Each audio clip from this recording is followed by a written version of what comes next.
Arrinjtë e polit të veriut, mbretërit e akullit. Në skajet më veriore të planetit Tokë, aty ku akulli dhe qielli bashkohen në një horizont të pafund, jeton një nga krijesat më madhështore dhe më të forta të natyrës, ariu polar. I njohur shkencërisht si Ursus maritimus, që do të thotë ariu i detit, ky grabitçar gjigant është simbol i mbijetesës në kushte ekstreme dhe një nga speciet më ikonike të Arktikut. Arrinjtë polar jetojnë rreth polit të veriut në territoret e Kanadas, Alaskës, Grenlandës, Rusisë dhe Norvegjisë. Ata janë të përshtatur në mënyrë perfekte për një botë të mbuluar nga akulli, ku temperaturat mund të bien në -40°C dhe ushqimi është i rrallë. Trupi i ndërtuar për akullin. Një ari polar i rritur mund të arrijë deri në 3 metra gjatësi dhe të peshojë mbi 600 kg. Trupi i tij i fuqishëm është i mbuluar me një shtresë të trashë djami dhe me qime të dendura që e mbrojnë nga të ftohtit ekstrem.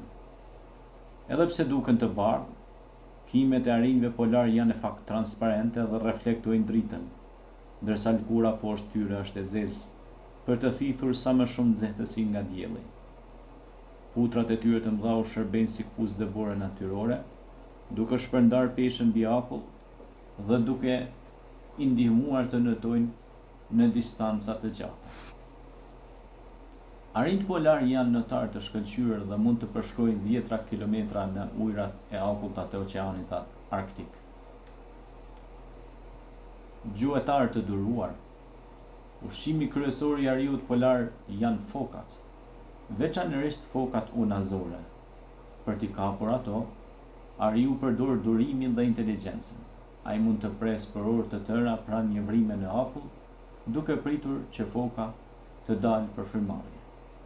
Në momentin e duhur ariu godet me shpejtësi dhe forcë vdekjebrorëse.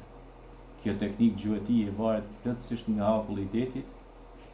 Pa të arrinjtë polar e kanë shumë të vështirë të sigurojnë ushqim, gjë që i bën ata jashtëzakonisht të ndjeshëm ndaj ndryshimeve klimatike. Jeta dhe riprodhimi. Femrat e arinjve polar janë veçanërisht interesante për mënyrën se si rrisin të vegjëlit e tyre. Gjatë dimrit ato gërmojnë strofka në borë, ku lindin zakonisht 1 ose 2 këlyshë. Këlyshët lindin të vegjël, të verbër dhe plotësisht të pambrojtur. Për disa muaj nëna i ushqen dhe i mbron brenda strofkës, duke përdorur rezervat e saj të dhjamit për të mbijetuar pa ngrënë.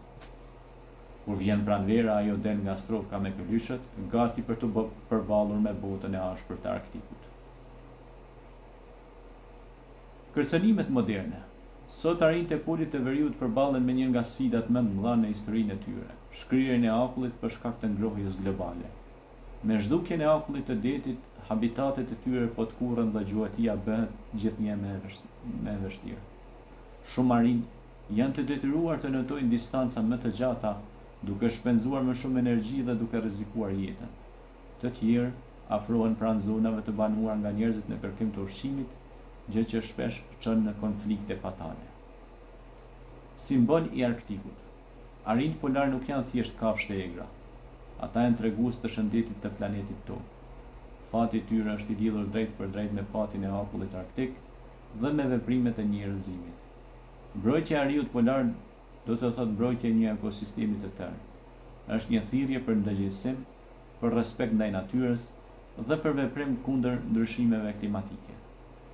Në heshtjen e akullit të veriut, ariu polar vazhdon të ecë krenar dhe i fuqishëm, por e ardhmja e tij varet nga ne.